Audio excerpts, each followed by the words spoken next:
ժողովուրդ դուրս գալու տարբեր նպատակներով արժե հրապարակները լցնել։ Բարձ է, որ բոլորից հետաքրքրողը այն հրապարակն է, որի հետևանքով պետք է գործող իշխանությունները հեռացվեն։ Բայց ես նաև շատ եմ կարևորում, մինչ այդ պիտի չի բացառել, որ ես կարծում եմ անհրաժեշտություն կա հրապարակներ լցնելու, մերժելու այն բոլոր շնորհավորանքները, որ Փաշինյանը ստացել է։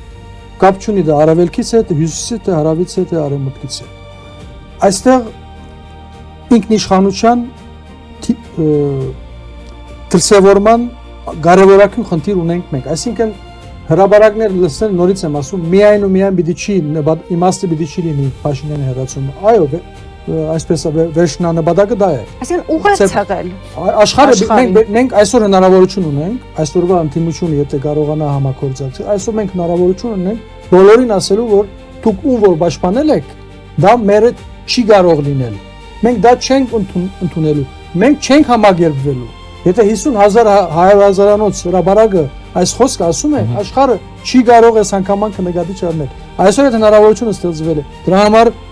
այնքան ծանր է բերը, այսպես ասած, ամենաշատ ցայնը ստացող ուժի